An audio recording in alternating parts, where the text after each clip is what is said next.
Hello, Victor. I love seeing all the AI note takers jump on meetings these days. People are figuring it out. I love that it's integrating into our culture as educators. Fantastic. Okay, we'll give it a little bit more time to get people on board. Fantastic. I see the poll popping up already, Malia. Does it need to be there already? Yeah, I think it's okay. We're just getting Okay, a current understanding of how familiar people are with AI. So as they're perfect. jumping in, they can Perfect. Okay. respond to that poll. Yeah, this is great. Okay. Well, while people are doing that, that's a great way to get people on board. Let's ask them a question. Hello and welcome, everybody. And Malia, let me know when you see the required opening screen. I see it. Okay. We're very excited. Obviously, I'm not Keith Garrick. Keith will be up in a moment to speak to you. But I am Ernie, and I am excited to introduce this project to you, this course that we're offering for school administrators. And I think it's very timely. And I think of all the different solutions I've seen out there, this is by far the most robust. And I'm not going to say it's the easiest to use, but it's definitely the most thorough and effective way for an administrator to really leverage the power of AI for many tasks. Is it going to leverage every task? Maybe not, but it's going to do a lot of them. And Keith has really been fine tuning this over time as with his experience as a school administrator. So let's move into it as we can. There are a couple co-presenters here besides Keith. He's gonna be doing a bulk of the load because he's the mastermind behind this whole thing. So if you see him like going like this with his hands going, that's his masterminding at work. Dr. Hoffman is also here, professor from Cal State of Fullerton. Dr. Hoffman, I'm just going to call her Malia. We're friends. I think I could do that. She's in charge of the polls, and really, it's what you're going to be witnessing here is not just Keith presenting his model, but a conversation between the three of us. I'm coming at it from the ed tech angle, implementation side. Malia's coming at it from the professor administrative side, and Keith is coming from it as the inventor and someone who's been working with these technologies for many months, if not years at this point. It's hard to say years with AI because it's only been a couple years really, and when people got on board, who knows? But he has. There's been a lot of trial and error. And I do want to spend a little time on Keith because it's important to understand, and I wanted this to be an overwhelming slide on purpose because Keith's background is overwhelming. I met Keith. He was one of the presenters at our Innovative Educator Conference. And if you don't know me, you might know me either from Beyond Technology as the CEO, you might be as the conference promoter with the Innovative Educator Conference. You might be one of the listeners to our podcast, the Innovative Educator um, podcast, Beyond Technology Innovation Podcast. I can't even remember the name of my own podcast. Go figure. And Keith and Malia have both been guests. But if you look at this, when I met Keith and heard his model, I wanted to find out, okay, who is this guy? What planet is he from? And he's actually from planet Earth, I learned, but he's been at a lot of great places. And I'm not going to go through every line here, but what I will point out is I see a lot of awarded, recognized, distinguished. Keith's doing something right. And I do know for a fact that San Marino High School, where he was principal for many years, is one of the top high schools in the country. I want to say in the top 10 if I'm not. Is that the state or the country, Keith? You're on mute, by the way. That at the time I was there, I think we were the in the top 10 for California for California. state test scores. Yeah. Yeah. So I'm trying to just show you Keith knows what he's doing. He's been an administrator. I actually met him and got familiar with him when he was at Marshall Fundamental School, which is in Pasadena. which my former business partner, Rick Harrell, went to school there back in the day. We have a lot of connections with Pasadena, but yeah, he's done a lot of great stuff. Yes, he has a master's degree, but mostly it's hands-on experience running schools at a very high level. And not just one school, but many. So he's taken his methods, and every school he goes to blossoms. And so he's developed this AI model, and I named it the KD AI assistant model because it is the Keith Derrick AI model. This is all Keith Derrick's fingerprints are all over this thing.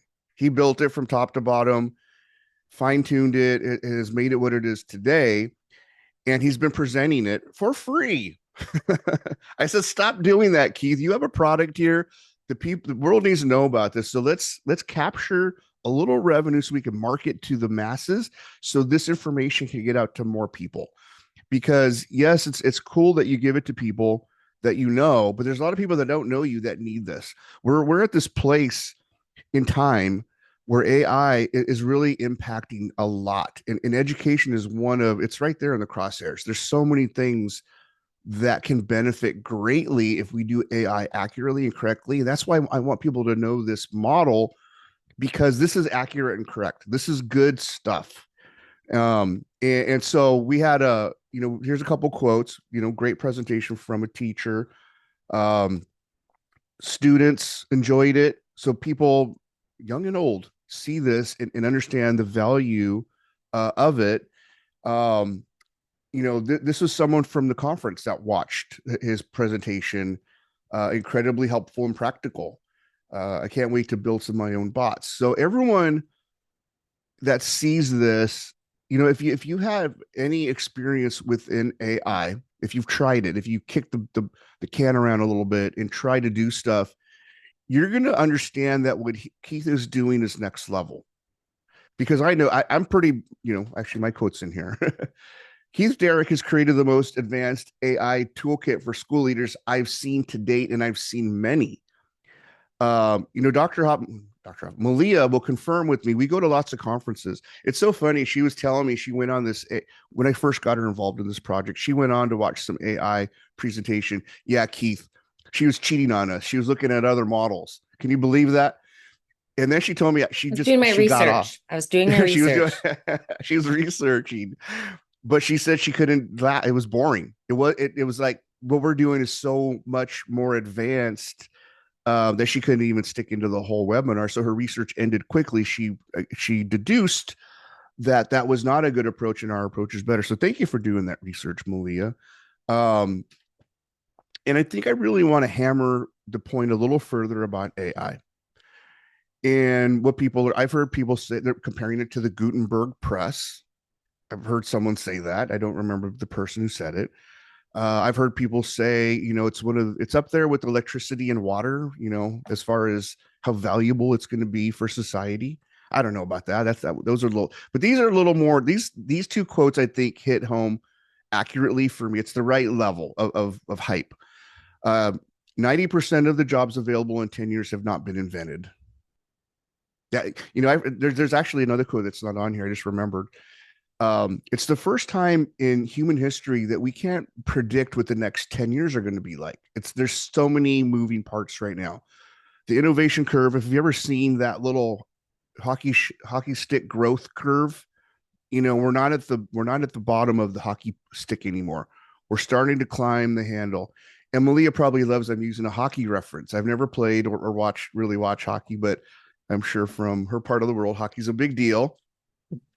She might even have we're more football people, but yeah. Okay.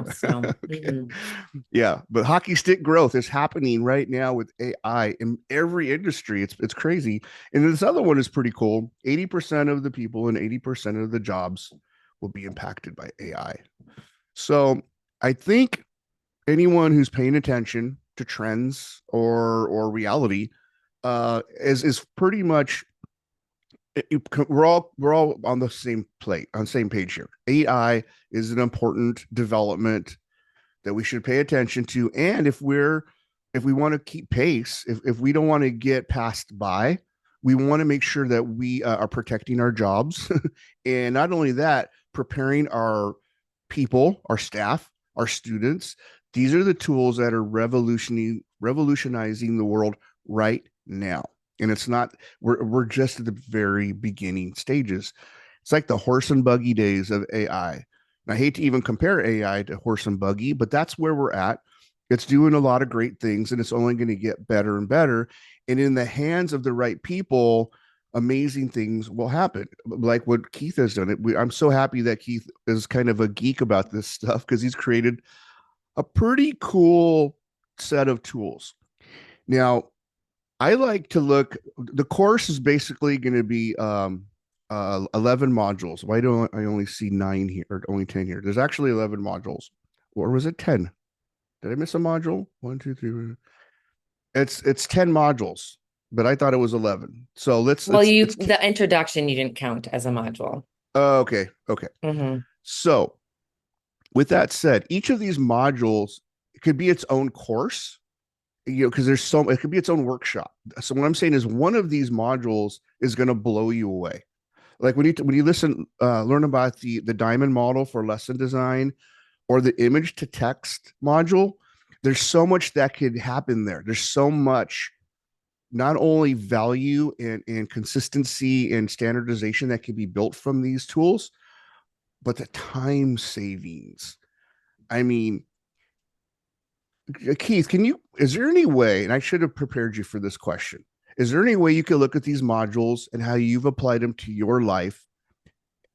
How much time have you saved directly, and how much time has it saved you and your staff collectively?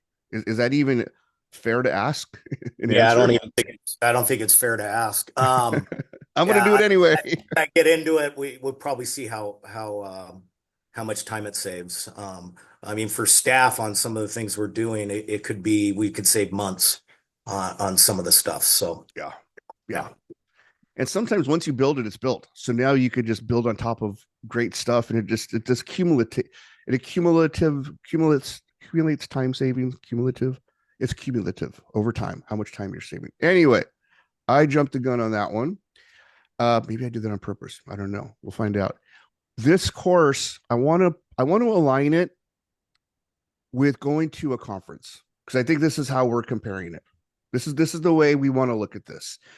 And we have this super cool offer at the end that gets this really ridiculous price. I mean, you may have peaked at the price. That's not the price.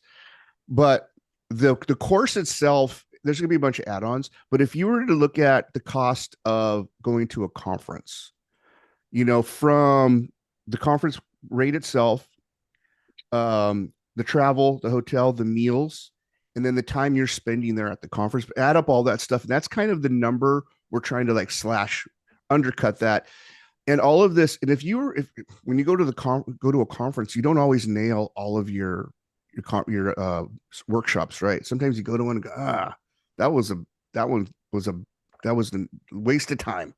These are all perfectly aligned to what you need to know about AI. So with that said, Malia, should we close the poll for now?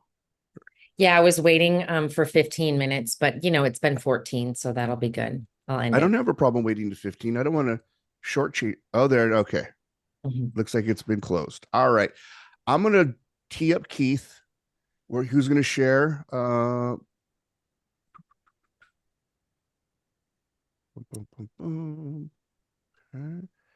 Keith, you are now the host, and you can now share your screen. Ladies and gentlemen, Keith Derrick from KDAI Assistance course. Show us what you got, Keith. Let's see. All right. Should be on that. We're good with the screen share. I see you. I see my screen. So yeah. Yes, I see your screen. We're good. Yeah. And I would ask everybody, if you put it in full view mode so you can actually really see what's going on with the AI. So let's get going.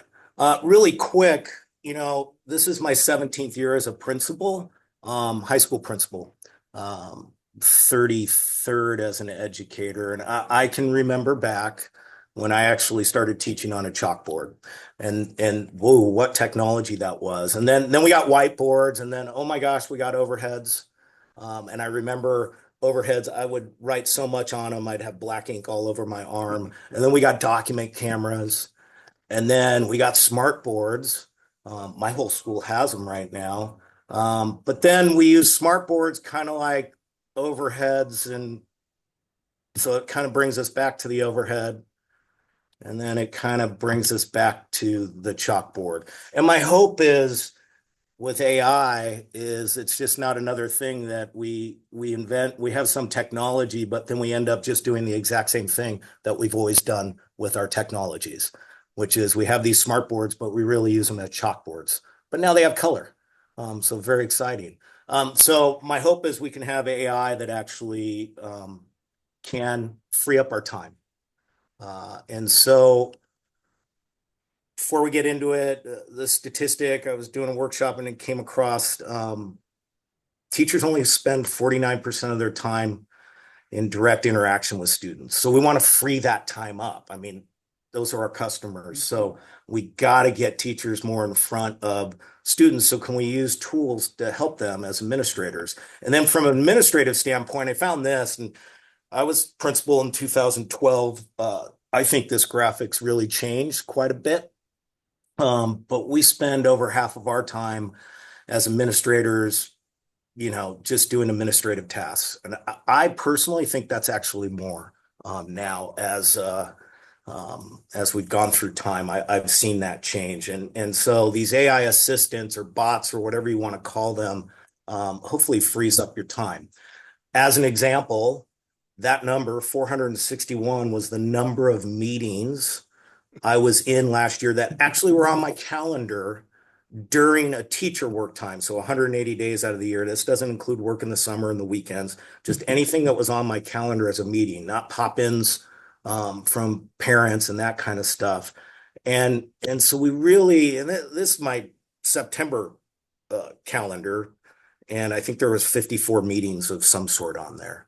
How are you here right now, Keith? How are you finding the time to do this right now? Because my superintendent let me stay home for half the day. Thank you, superintendent. Yeah. So we really just need to free up that time. And so what I've found over time is we can do this through AI. So what I want to do is give you some practical examples at first, how I've actually used it in real time and kind of stack different AIs or bots or custom GPTs, whatever you want to call them, to actually get to the work. So the idea is let's begin with the end in the mind, and then I'll take you through each AI assistant. So I have a Remarkable, looks like this. It's a digital notepad. So when I do walkthroughs in the classroom, I'm just taking notes on a digital notepad. What you see on the left is me just taking a picture of my Remarkable of the notes I did in class. So I'm sitting in class doing a quick walkthrough, 5 minutes in a class. I took my notes. And then what I did is I hit share and I shared it to my bot that's called Image to Text. That's my AI assistant. So it took my handwriting. Well, actually, I have really poor printing skills. And you can see it actually translated verbatim exactly what I wrote. And so perfectly now, formatted, by the way. Yes. So now what I've done is I can do all my walkthroughs. Say I do 10 in a period, and I have all my notes. I just send it to the Image to Text from my phone. When I get back into my office, I have them all transcribed for me. Then I just copy and paste that prompt into my assistant, my AI assistant called Walkthrough Feedback. And this is what it gets. By the way, all these pictures are AI driven. I just think they're fun. So, They're good. This is Claude. There's two competing. There's actually really three competing AIs. We have ChatGPT, which was kind of Microsoft backed. And now we have Claude, which I particularly like quite well, which is big shareholders, Amazon. And then, of course, there's Google with Gemini. I specifically work in Claude and ChatGPT. And Keith, I think it's important to mention to the group that what you're teaching, your model will work with any of the three major AI tools. Right now, Claude and ChatGPT. Oh, the two major A's. Okay. Yep. Got it. not the But biggest group. it could be Yes. replicated in ChatGPT. Yeah. It in chat and in Claude, and it could be in Gemini. Yes, Yeah, exactly. Gemini uses something called gems. yeah. ChatGPT uses custom GPTs, and Claude calls them projects. And something that we're going to get to at the end is there is a customization opportunity that Keith will help you customize this for your use. So anyway, Yeah. go ahead. So, um, so here's the assistant, and we'll talk about this in a second when I share out. This is all the knowledge the assistant has, and this is what you get. So you don't have to do any of this. But I pre-put, so essentially take a picture from my phone, send it to my image to text assistant. I get back to my office, it's already transcribed for me. I copy and paste this into Claude or ChatGPT, exactly what it did for me. And now it gives me feedback on the walkthrough. The walkthrough that I use, that I've been using for almost 20 years, has very specific things. What's the learning task? In this case, the learning task was active. It gives a summarization of that. It gives the research. What level was the cognitive demand? This was a level 3. The rubric that we're using is 1, 2, 3, 4. We want things in the 3, 4 area. The academic strategy based on Marzano's 4 major strategies. It specifies that. And something we work on a lot is engaging qualities in the classroom, these 6 engaging qualities. And it says exactly what it is, and it gives an overview. So then all I do is, now that it's done, I double check it to make sure I like it. It's not always 100% perfect, but you can ask it questions and refine it. I take that, and this is an example of an email I sent to one of my teachers. Hi, Ryan, enjoyed my visit to your class today, and my staff knows, and boom, I copy and paste it in. So one of the biggest things when it comes to feedback for teachers and walkthroughs is the amount of time I would spend. If I went on 5 or 6 walkthroughs, I would spend probably the rest of the day trying to give meaningful feedback to teachers. And now I can do that in literally 1 second. Keith, I need you to Yeah. do me a favor. I need you to go back to the other screen where you mentioned the word knowledge and you showed those PDFs. Yep. Because we can't just pass this without really clearly explaining the value of these 4 documents. So what Keith has done is he's created these training assistants, these training documents. And this assistant, this first one, the walkthrough feedback, this actually has 4 that he's created. Now, if you could open up, which one of those documents is the longest in your opinion? Which one? Probably the instructional playbook, but it's going to look really poor. But if I open that up, it's actually a book that we created at my site with our teachers use, an instructional playbook. It has probably 50 instructional strategies explained. And so that's all the strategies explained. So this custom AI, to do the walkthrough feedback, it's pulling from all these documents, which is what you will get. So, and these all are part of the course. You get these documents, and there's 4 in this assistant. I think we counted over 40 total custom documents that Keith built that are training documents. So the output is really pinpointed to what a school administrator needs. So let me just make sure you're clear on understanding why this is so important. If you were just to type in that walkthrough into just a chat GPT, comment box, it's going to go to the large language model and figure it out. It might be good, but in this model, it's going to these custom PDFs, which are customized to what you need. So it's using the logic engine of the AI with the practical knowledge that you've created, well, Keith has created, and he'll help you customize it. And now you have 4 documents that really dictate the output of what you're going to get. And from walkthrough to walkthrough, teacher to teacher, it's going to be consistent because it's all using the same database of information. Did I explain that correctly, Keith? Yeah. So like here's a document with all the definitions of what we're looking for from the feedback. So it's already done. So that's what the the AI is pulling from. Of course, it's still pulling from its knowledge to fill in some gaps as well.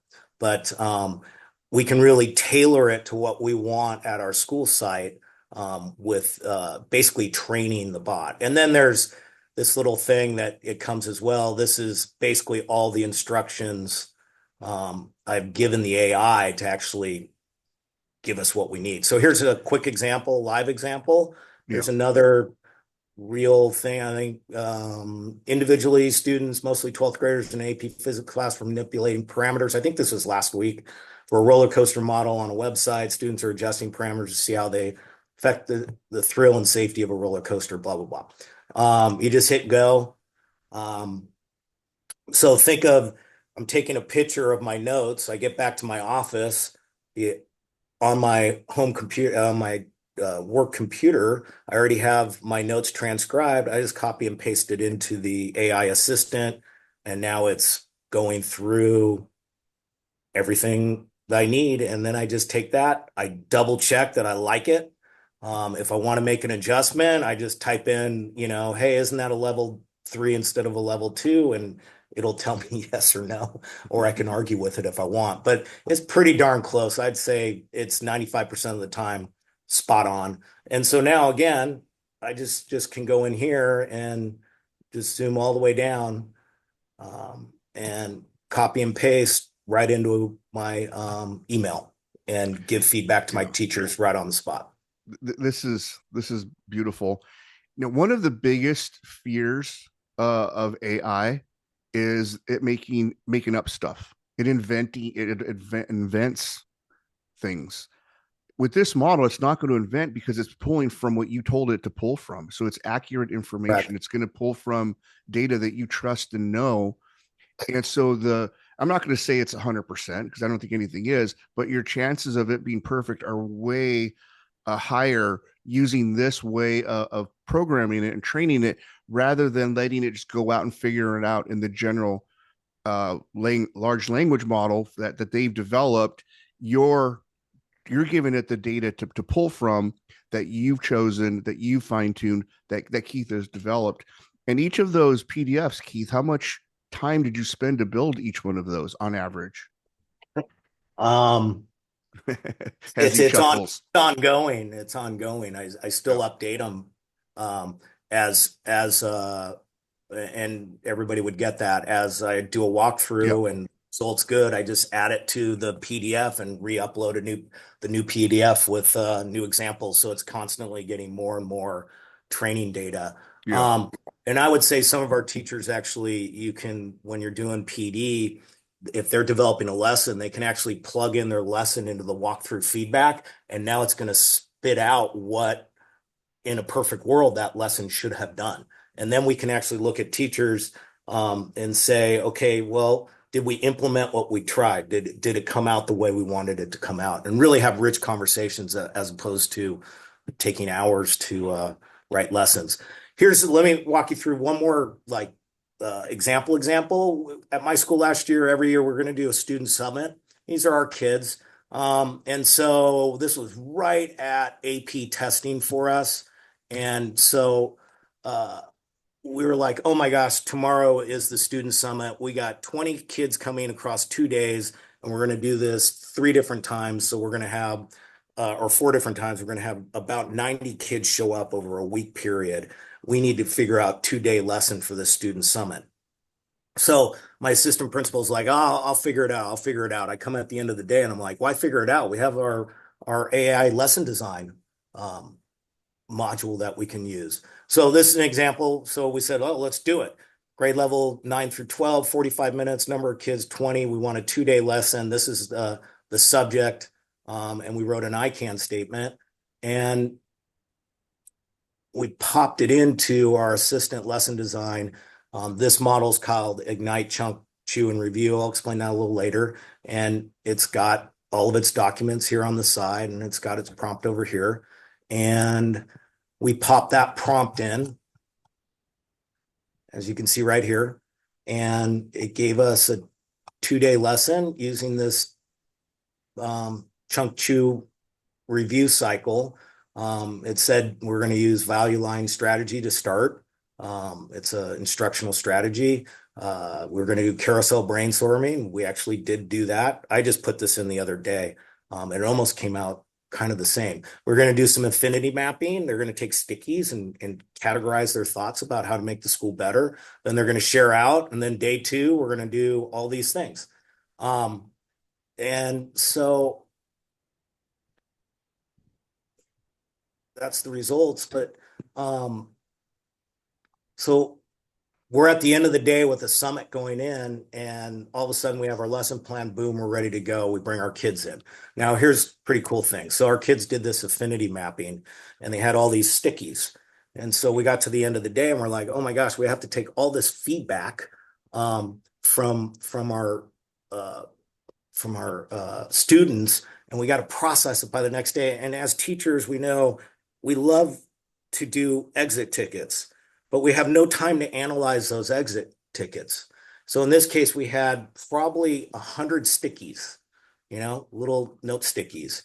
And so I'm like, oh my gosh, let's just put it in our assistant image to text. You'll see at the top, there's the image. I just dragged and dropped it in there, and it said row 1. And it just transcribed all the 20 kids' different handwritings into the computer. So we could have that, and then once we took all that, we could compile it and get ready for our next day in our student summit. So another example of how to use this, and I'll skip through this. Real quick, there's 2 things I want to point out there. First, we do want to mention that you have to have the paid version of the AI tools for this to work. The free versions aren't as robust. That's one thing. Keith, you love this. I was doing a visitation the other day with one of my teachers, watching him and reviewing him. And the classroom teacher that was sitting next to me was handwriting all of her notes for the day for some reason.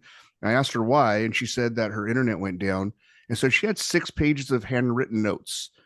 She was one of those teachers that puts the little circles at the end of each letter, really cute notes, right? And I said, what are you doing with those? She said, later today, I need to type this into my computer. And I go, let me teach you something my friend Keith taught me. And I took a picture of her notes, put it into Chat GPT, and it was formatted perfectly for her. I literally blew her mind, because that saved her probably 3 hours of time. And it took me like 15 seconds to teach her how to do it. Just a little side story that image to text is pretty awesome. Yeah, and the difference with the assistant I've written, it's just a little more robust, so it won't do. Sometimes what it'll do is carriage return when it sees a new line, and we don't want the carriage return, so we're taking all that kind of stuff out of it. So with that, okay, so kind of give you a real life aspect of what we're doing with these and stacking these assistants together. In that student summit, my assistant principal and I were able to literally create the summit in 5 minutes, analyze all the work of the students in 10 minutes, and that would probably have taken us a week to take care of. And we could actually get the results to staff at the end of the day. We started on a Thursday, and the next day was Friday, and we had it all analyzed for them. So I'm going to walk you through the rest of these. We've already done the image to text. We've done the walkthrough feedback. Started with a little lesson design. We'll talk about assessment alignment and a couple other things. So lesson design. So let me take you back to Claude. So there's multiple lesson designs. I've created 3 different ones, one based on a different structure, which is called the diamond model structure of lesson design. And the diamond model structure of lesson design, but this can all be tailored. If you see, it starts with individual work, then it goes to pairs and small groups, then it goes to whole class, and then it goes back to pairs, and it finishes with individuals. So it's a very specific way to design lessons. So I have a couple different ones that use different strategies for lesson design. Here's an example. All you have to do in this bot. So again, you've seen the lesson design. So all I type in is grade 11. It's 90 minutes long. and here's the standard: analyze Roosevelt's foreign policy during World War II. And that's just copied and pasted in. It creates the lesson, tells me the standard, tells me the DOK level, the depth of knowledge level, the thinking levels that the kids are going to need to do, and gives me an I can statement. I can analyze how Roosevelt's For Freedom speech was used for foreign policy. Then it says, here's the structure of the lesson, gives minutes, and then it just starts iterating it out. Individual work, 15 minutes, quote it, code it, strategy. It's in the instructional playbook, which will be given. And it explains how to do that. Then it has the think, pair, share continuum, which is in the playbook. Then it goes to whole group with concept attainment. It goes to a SWOT analysis, which I would never have thought of. That's usually a business model thing, but it's used SWOT analysis. And then it finishes up with a note-taking strategy called window notes. So it lays out the whole lesson. Then it actually tells you what proficiency levels are. We always want all of our students to learn at the proficient level. We don't want to pitch too low, and we don't want to pitch too high. So everybody should be proficient at this level. So it tells you what that is. The lesson also gives where the formative assessments are. What are those common little formative assessments that we're checking for understanding in the class are? And it says the SWOT analysis is the formative assessment, and it's pitched at DOK3, which is what we want, depth of knowledge. It also gives another one.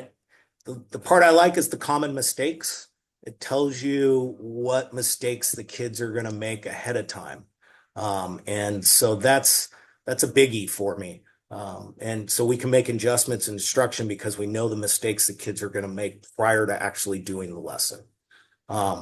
So let me go back. So Keith, another valuable aspect of this is the feedback, or I should say the output from one teacher to another teacher, because they're going to be using these tools. It's now going to look similar. It's going to be formatted in a similar way, although the content will be unique. And for each individual example, each teacher, each lesson, you as the administrator, if you're ever reviewing stuff, or if they're even reviewing or keeping track of their lessons, now they look and are laid out in a similar fashion, like they came from a publisher. Yeah, so like the diamond method, that comes from Adlai Stevenson, a very famous high school out of Chicago that started the PLC movement, professional learning communities. Yeah. And the superintendent wrote a book on that. And I really like Eric Twaddell, good guy, friend of mine. And so I developed his model to kind of help him out with that. And the only thing they ask their teachers is they have to submit in that model. How you teach inside the model is up to you, as long as you're getting the results. But all your lessons have to be packed in that diamond model. Now, another model is I teach at Cal Lutheran University, the first class that teachers getting their credential take, and we use the culturally responsive teaching book, which uses the Ignite, Chunk, Chew, and Review model. So this is the same kind of lesson development, but now we're using a different model for the lesson to plan. And so I'll just paste in a reel. So this is a 90-minute lesson on biology, construct an explanation based on evidence from natural selection. And all you do is hit go, and it will, in a second, come up with stuff. I like how it says it's pondering. So now anybody can take this and develop lessons. So we do a lot of lesson planning together as a staff on collaboration days. And so teachers, if they're going to try to collaborate on a lesson, they just pop it into this assistant and go from there. And if say a teacher doesn't like the mystery strategy or what that is, they can say, please change the Ignite portion of this lesson plan with something different, and it'll iterate back out with something different. So in this case, it's taking us through 2 cycles because we got a 90-minute class. It says this is at a DOK3 level.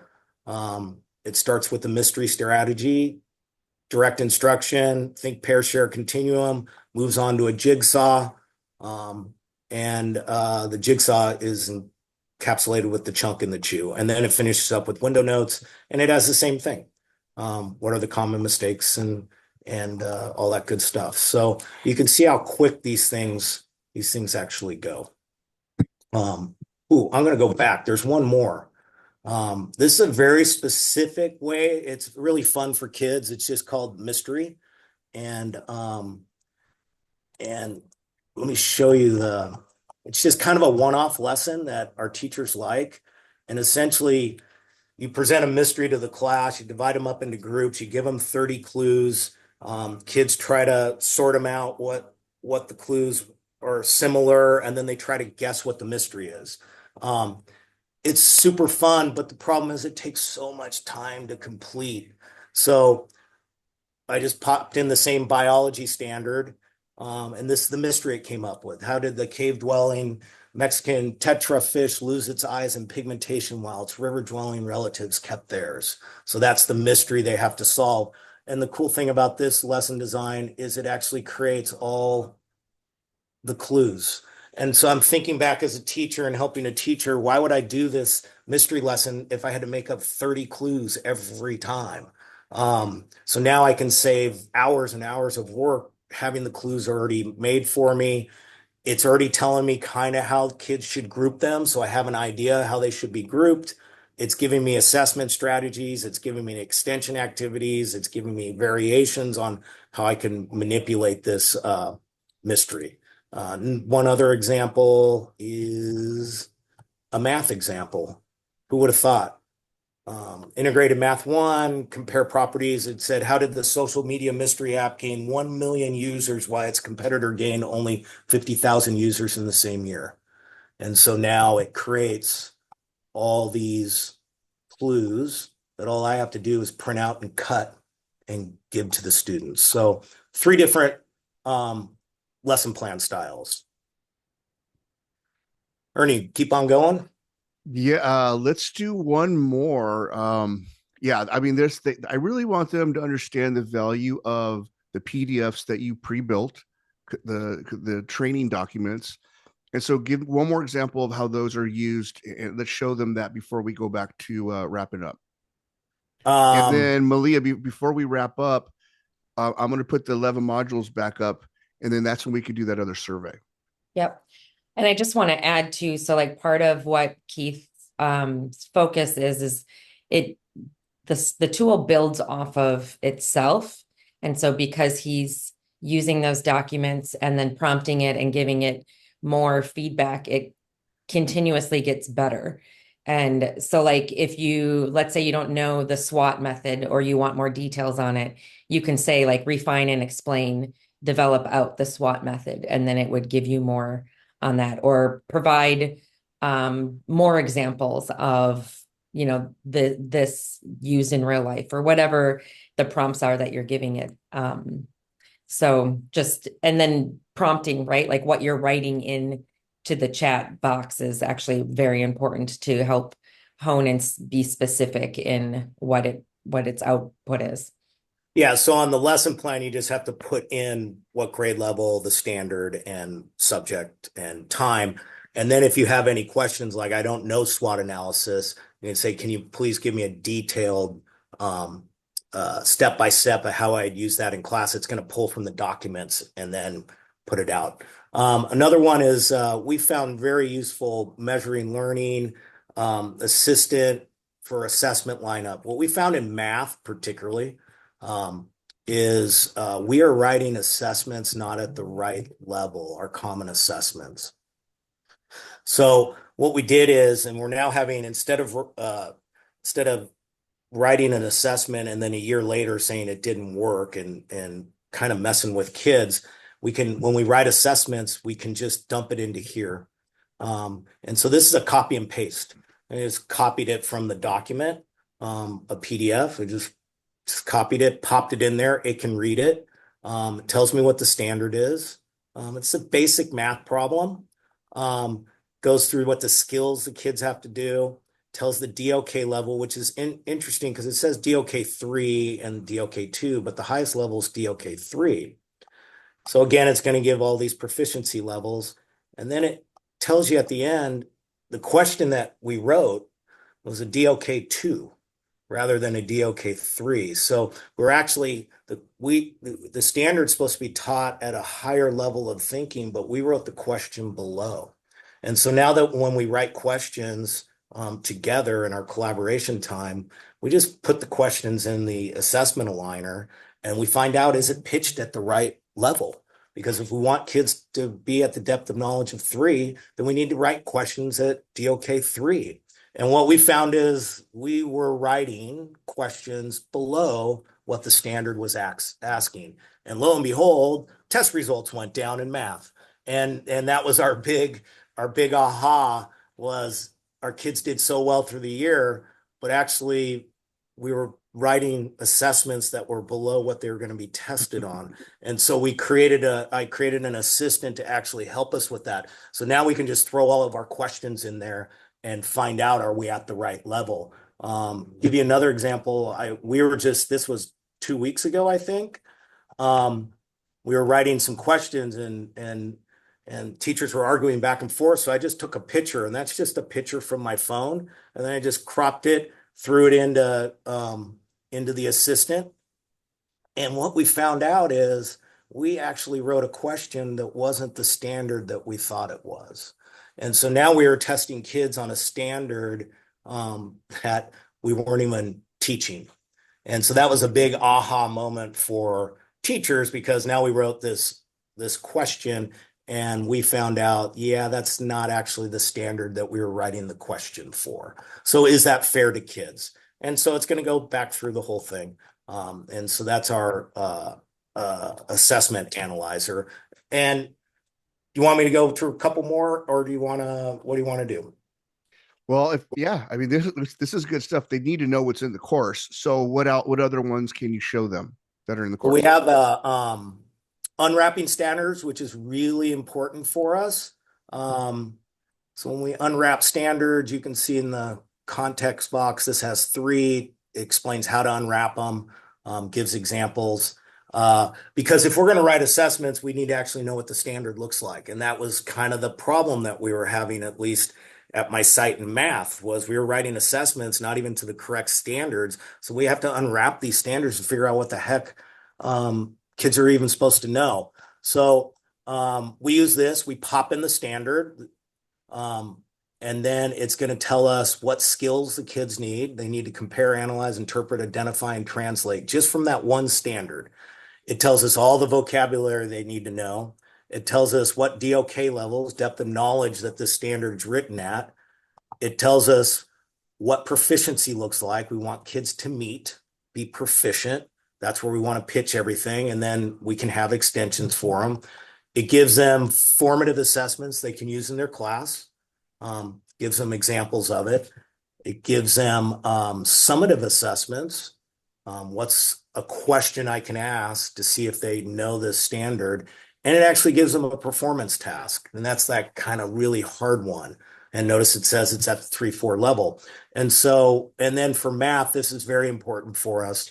It'll tell us the common mistakes. So assuming all functions will increase values or exponential, I'm not a math guy, but it says incorrect answer exponential because it's always increasing. So it tells what mistake the kid's going to make, so the teacher knows how to fix it prior to them actually giving the lesson.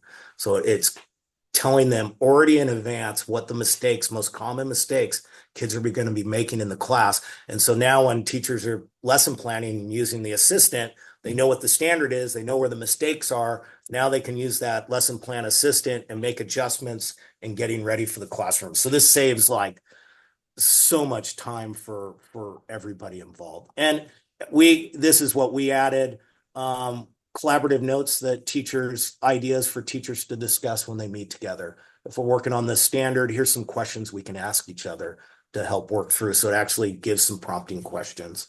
So that's our unwrapping standards. Then we just got a couple more. EduStat, I use a lot of statistics, and this is a real simple one. We like to really look at the John Hattie's work, and he has a database of like all the instructional strategies and all the effects on student achievement. But teachers a lot of times don't understand what an effect size is. Like what does a 0.4 effect size mean? And so we just created this. I created this little stat that when I feed it a topic, it's going to find the database, tell me what the effect size is, but then put it in teacher-friendly language. So I typed in teacher collective efficacy, tells us what that is. Here's the effect size. Teachers don't know what that means, but it'll resonate right here. Students are 3.5 times more likely to succeed and rank in the 91st percentile of their peers if we have teacher collective efficacy. So when I'm writing emails and things like that, and I'm talking to staff, I don't tell them like the Cohen's D is 1.34. I say, hey, if we have teacher collective efficacy, students learn 3.5 times as much as schools that don't have that. And so it's a quick way for me to get stats without looking them up. And then if someone wants to follow up, I got all the stuff. Now I can copy and paste all this in for them if they really want to know the ins and outs. It even goes so far as Think Pair Share isn't in Hattie's database, but it knows when I type in Think Pair Share that it's a cooperative learning strategy, so it picks that. And you can see it says, let me note that while Think Pair Share isn't listed, it's a form of cooperative learning. And so it gives me the stats on cooperative learning. And if our kids are doing cooperative learning, students are almost 1.7 times more likely to succeed. So now I have that stat. And I can say, hey, if we're doing Think, Pair, Share, kids are generally almost 2 times more likely to succeed than their peers who don't. And so that's just a quick thing I use as an administrator to get stats really fast for my staff. So I've been trying to keep track of how much time you're helping people save. I had to take my shoes off. There's just so much. There's a lot of time being saved. But I do want you, Keith. Now, this is something that, we didn't predict this, but there's always going to be more information that we want to share. And Keith actually came up with a bonus unit for this launch. Can you show him the email, the golden email? So I was, again, talking to the superintendent, Adlai Stevenson, who I respect really. He's one of the best. And we were chatting. He goes, when I write emails, I always use Simon Sinek's golden circle, which is you always start with why. The book start with why. Because most people start with the what, then go the how, and then kind of maybe say why we're doing something. And he says, I generally write emails now when I really want to get information out. I start with the why, like Simon Sinek. Then I tell people what the how is, and then we say what it is. So you're always kind of hitting your mission and vision or collective commitments or whatever you have as a staff. So I said, wonder if I could create a bot. So I worked on it last night a little bit because we've been tinkering around, call it the golden circle. And let me give you an example. I am terse as you can get. When I write emails, this is like an email I write. Like for some, hi all, this Friday we'll be with Sarah from 8 to 8:30 for some coaching. The objective would be to finish all assessments for Math 1. We can complete them. We're going to move to proficiency maps and redoing those assessments. Keith, I am known as, this is me. I'm just that terse guy. But so I'm like, what if I just copied and pasted this into this new golden circle email? And my assistant principal and I were really looking at it last night, chatting back and forth. We're like, gosh darn, that's pretty darn good. So what I did is I trained it on, and it can be changed to your unique schools. I fed it what our mission and vision and collective commitments, what we say our identity is, all that kind of stuff in there. And so it's going to use that for the why. So that same email was translated back. Every student's path to success begins with a meaningful assessment of their growth and understanding. This Friday's, so I start with the why. This Friday's PLC session with Sarah gives us this opportunity to strengthen it. Working together, we can create assessments that truly reflect our students' capabilities. And then here's our how, and then finish up with the what. And so we looked at that last night and we're like, that's pretty darn close. All we have to do is change a couple words or there. Maybe I'm not going to write meaningful, so I take that out because that doesn't sound like me. But it really puts this at the forefront. What is our mission and vision? What do we always say that we're going to do? And it's part of the why. So that came last night. Sweet. And that is going to be included in the launch course model. So Malia, let's go ahead and open up. Keith, are you done? Is there anything else you'd like to share? No, it's good. I think people get the gist of what we're trying to accomplish here with the course. and I want to get back to my and I figured out why I only saw 10 modules, by the way. I forgot to put assistant number 2 in there. So there is another, it is 11 modules. So I did get That's that the part other, right. that's the other lesson design. That's the ignite, chunk, chew, and review. Yeah, that should be between 2 and 3. So there are 11 modules. And I do want to point out, there's 2 things I want to point out. First, in my opinion, who else is really looking at this AI problem opportunity from the eyes of an experienced and technically proficient school administrator like Keith is. I'm sure there's other people doing it, but he's really putting the work in, the time in for his particular specific job need for a school administrator, principal, assistant principal. Now, in my opinion, that's important to know. This is specifically for school administrators. Now, we are going to be creating another course for teachers, but and Malia and Keith, I want you both to either confirm or deny. If a school building is going to take on the challenge of integrating AI, it needs to start at the top. And let me tell you why. Your students are already dabbling, and it's causing problems. It's causing issues, causing concern, as it should. It's just, it's the Wild West. You also have a handful of teachers dabbling. Not as big of a problem, but still a little bit of a problem, because it really should be standardized from the top, creating these silos, these PDFs, these data files that you as an administrator create first. That way everyone's, singing out of the same hymnal. We're all looking at the same playbook. There's a church reference and there's a sports reference. But I think you need to give your teachers guidance and not just let them go off on their own, although that's great that they do. But if you really want valuable, consistent, approved feedback or content or output, you need to create those opportunities. Am I correct? You want to elaborate on that, Keith and Malia, and what I'm saying? Because I think it's really critical. I think so I come from the teacher educator perspective, and I think about if I just sent my students off because they're aspiring teachers, if I just sent them off to go create a lesson plan without a template, without a format, I'm going to come back with 30 different lesson plans and 30 different things that they think are important.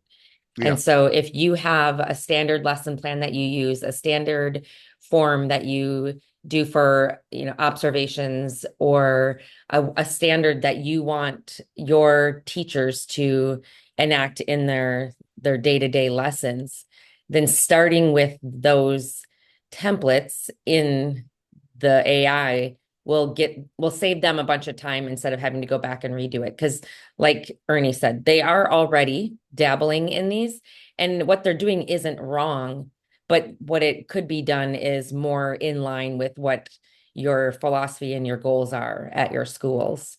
And that's where the value is.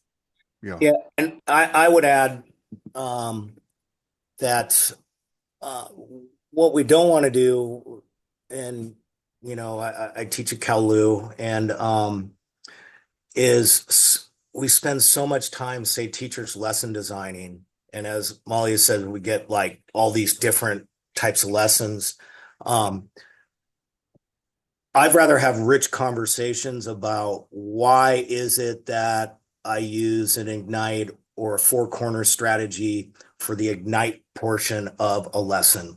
Well, is that the appropriate time to use it? Now we're actually having conversations about instruction rather than just designing stuff. So if we have an AI assistant that's helping us design stuff, now we can have rich conversations of teachers of, well, why did it choose a jigsaw for the 4 freedoms speech for FDR? Because it's perfect. There's 4 different parts to that speech, so you can jigsaw it out 4 ways. So you're actually having conversations about instruction as opposed to design. And so you're now freeing up time to actually have those really great discussions between colleagues of why you think things are going to work, as opposed to spending hours just trying to develop a lesson. Yeah. I think I want to expand on that a little more, because I was reading something, and you sent me something, Keith, another AI, the Notebook AI, which I've been playing with. Josh, I see Josh is on here. That's Notebook is what I use to make that AI driven message, that podcast. It's fascinating, and that's another course that we're going to do down the road. But having these tools and accessible, and making them valuable to our teachers, it's going to elevate our school, and it's going to elevate our tasks, our staff. And as we do that, it's going to elevate our students, and student achievement will improve. And I think as each school tackles this again, this isn't going away. AI is here. This is a model that I think can revolutionize how we run our schools and be more efficient and more effective. And if we all do that as a school district, as a county, as a state, as a country, I mean, imagine how massive and awesome this growth can be within the next 48 months. Because other countries are looking at this problem as well and trying to figure out how to solve the problem as well. I don't know. I want our country to be successful. And I know our education has slipped in some areas. This is a way to really not just get ahead, but get way ahead, and make sure our students have the skills and abilities to compete in this new environment. I'm going to go back to that hockey stick analogy. We're at a time in the history of the world that innovation is happening exponentially, and schools now have a tool to catch up a little bit. And I think it's awesome, because I've been talking about this for 25 years, and innovation is happening, and now it's here. It's in our lap. How are you going to handle this problem? It's important. And again, having the administrator kind of lead the charge for teachers and then students, I think is the way to go. And Keith, how, you keep mentioning your superintendent. How are is this something that maybe superintendents even maybe have to tackle as well from that level, to train all their principals before they, where's the top? Who really should start this process? Usually the ground roots is going to start from the principal, but our superintendent's awesome, and she starts at the top, and I present to all the principals every time we get together in leadership meetings, so that we can actually spread this out district wide. So if that's the goal, right, it starts there, and then all the other principals, and then it iterates down. I think that's just an important thing to keep in mind. Where does this all start? Okay, let's get back to that slide I showed you. We're not selling this for, again, I compared this. We were looking at what does it cost to go to a conference. If we were to sell each module for $1,000, $997, it's close to an $11,000 product, in my opinion, because each module is like, you went to, they say if you go to a conference and get one good idea, the conference was worthwhile. Well, here's 11 good ideas. So let's assume you went to 11 conferences. Again, I'm just trying to help you to get this clear in your mind.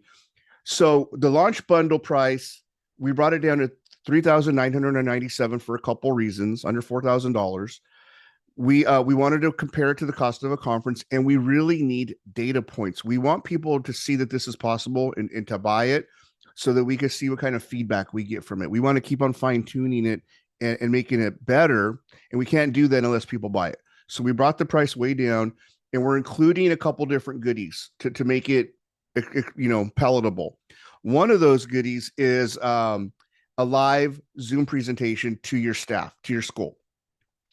And this 1 hour Zoom meeting for your school or staff, you can make it a parent night. You could, let's have an AI conversation, or we could help you really present these ideas to your team, straight from the inventor. So that's part of this. I'm not sure what Keith's time is worth, but it's worth a lot. We'll have that 1 hour time. You have that. The other thing you get is a golden ticket or access to our conference in the summer. Next July 2025, we're going to have a conference, and it's going to include an AI summit, or we might just do an AI summit on its own, but it'll be next summer, where you have a seat at the table. Between now and July, 2025, there's going to be a lot of changes. And that's where you're going to come and get a refresh on the latest and greatest. We'll build on the model and we'll give you more really good stuff. As much value as you got from this course, you'll get at that summit. We don't know if it's going to be 1, 2, or 3 days yet, but it will be at least a full day of content on AI. And you also get access to the support community. And I didn't have time to put it on the slide because it just came up this morning, but you're also going to get the email, the golden, what'd you call it, Keith? The golden circle. You're muted. The golden circle. Golden circle. Yeah, all of that. Oh, I did add it. So you get the personalization. Oh, there's one more thing that we decided to add this morning, and that's the opportunity to personalize it. This is not the 1 hour webinar. This is not the conference. And this is not the community. This is actually time with Keith to take all of these. And there's over 40 of those documents, those training documents. Those training documents, I can't stress enough how critical that is. The amount, I'm not sure if Keith has really calculated how much time he's put into developing those, but it's got to be thousands of hours. And not only did he develop them, he's used them and fine-tuned them by actually putting them into practice with his staff and with other staff. So these things work, but he will spend time with you to personalize them even more for you and your reality at your school or district. If you're a superintendent listening to this, there's no reason we can't do this at a district level. So one of those 2 levels, and then of course the golden email. So yeah, there's a lot of stuff. I didn't even add the last 2 things. There's more value we added. $39.97. Click that QR code to go to the store and purchase it. If you can't do it if you can't purchase it that way and you want to do a purchase order, send me an email, ernie@beyondk12.com. I think most of you know me from the webinar invite. You can get the email that way. And as we're just leaving this up there and pondering, thank you. Okay, there's one. Keith, let's wind this down. How has your staff responded to this, and what value have you seen come from it as you've done it? Every day it's more and more. It's saved us time. We have a handful of teachers now that are using the lesson design, staff of 50. So I would say 30-40% using the lesson design assistant like all the time. Yeah. In our collaborative meetings, we have late start Wednesdays. Today, where collaborative teams meet, and they're using these assistants. I send them in the mail. We've already trained them, and so they're using it to drive discussion and analyze the things that they're creating. So it's exponentially grown, and it's saved thousands of hours for people, Wow. just to get to the good stuff. And that's no hyperbole. Working through PLC process at 3 different schools. I've been a principal at 4 and done PLC work at 3. It'll take 2 or 3 years just to unwrap standards, find your essentials, write common assessments. We're getting stuff done in 3 to 6 months. And so we can get to the work, the real work. Yeah. Yeah. Yeah, there's always that teacher on staff that kind of pushes back at new things. Have you been able to overcome that? And have you actually changed the minds of those people that are kind of hesitant? Mute. Yes. So we have a bunch that are using it all the time, but every staff meeting we take 15 minutes to discover a new thing that we can use, and so then that iterates out. So it's just starting to gain more and more legs as we go. By the end of the year, we'll be fully on board. Yeah. Nice. Malia, being out in the field and seeing people dabble in AI, what's the climate like? Are you seeing teachers and principals looking for solutions, or is there still pushback, or is it everyone 100% full head forward? Well, I think that like right now, my students are hesitant to use it because they don't want to be seen as cheating, right? So like any new technology, we have to teach them what are like the ethical ways to use that. And I know a lot of them will use like Magic School AI to get them started on like lesson plans or assessments or songs, Yeah. and it's very teacher based, so it's good. I wouldn't say that there's any pushback on it. I would say like my colleagues might be reluctant to allow students to use it. Mhm. But I would say that overall, people don't understand its full capability.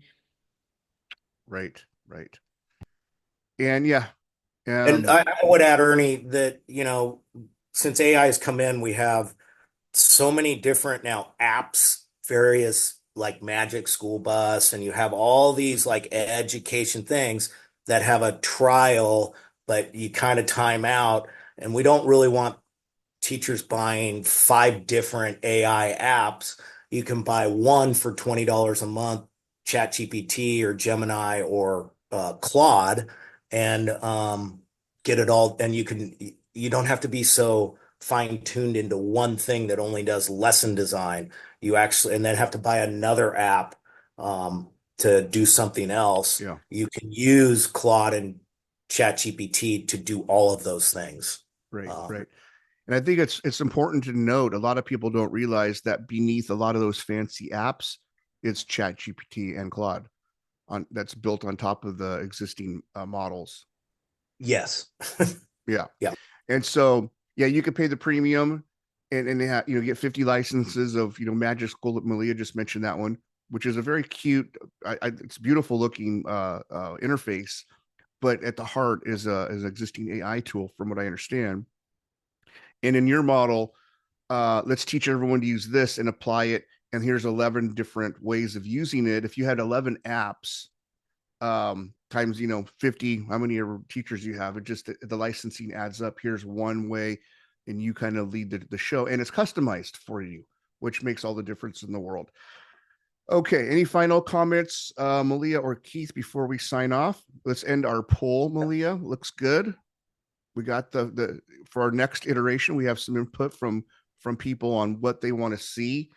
How would you like to end this all on a high note? Malia, I'll let you go first.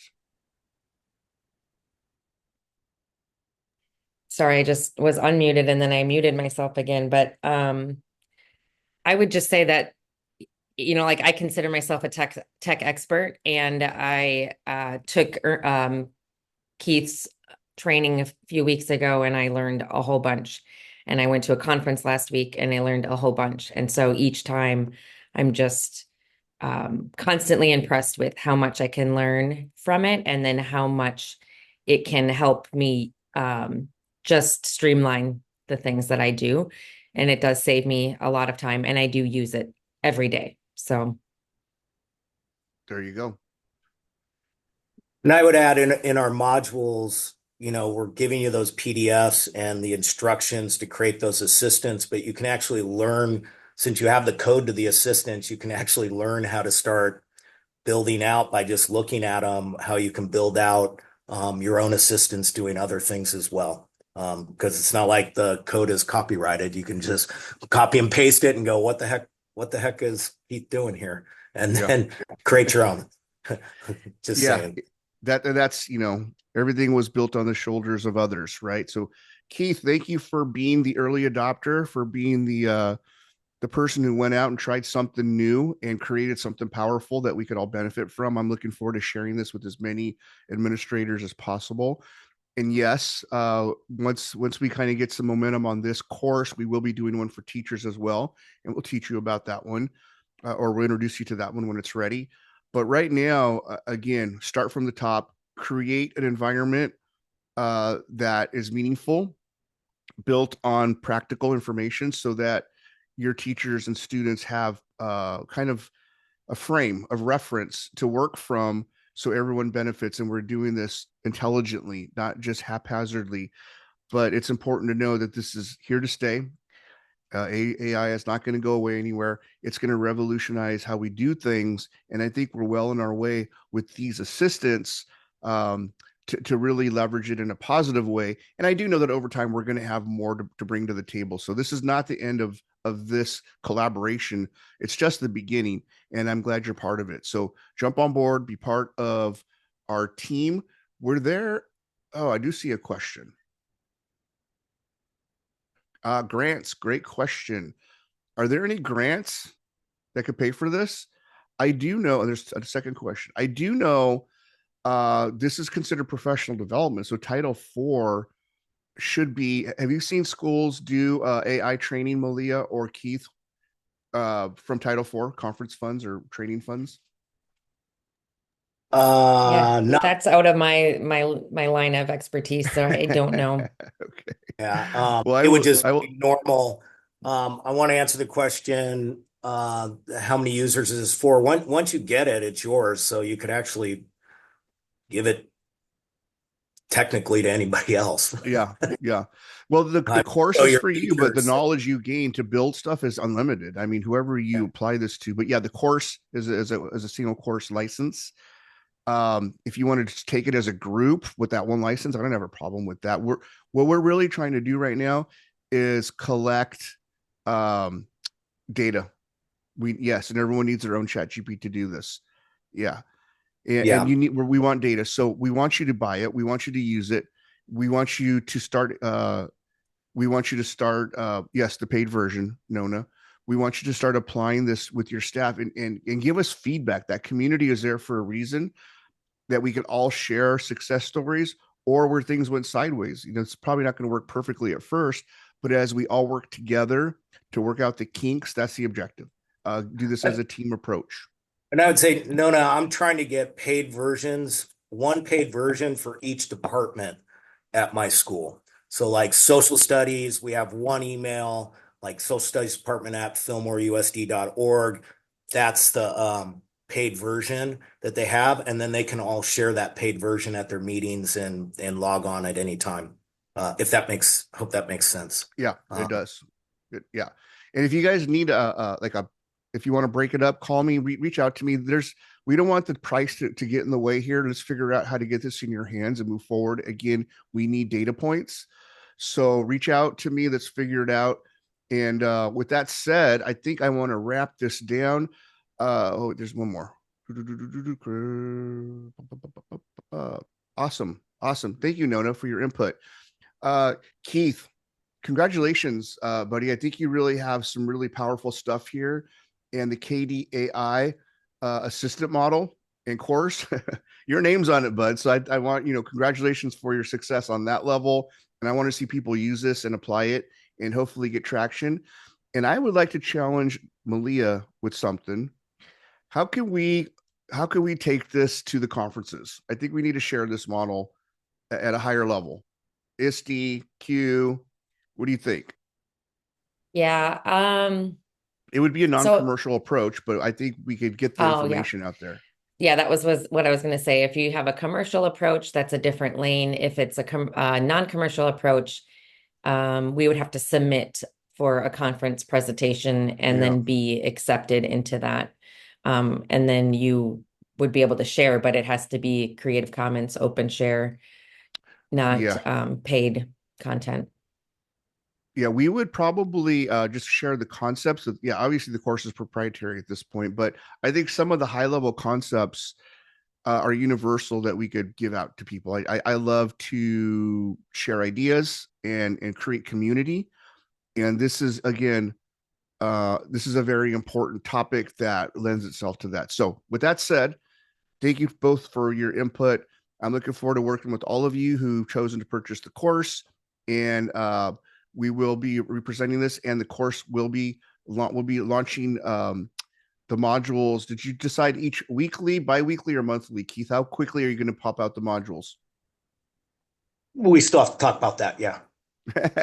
But we do want to have the first one by the first module ready and out by the first of the month of next month. So at least one of them will be ready to get started, and then they'll be regularly delivered after that.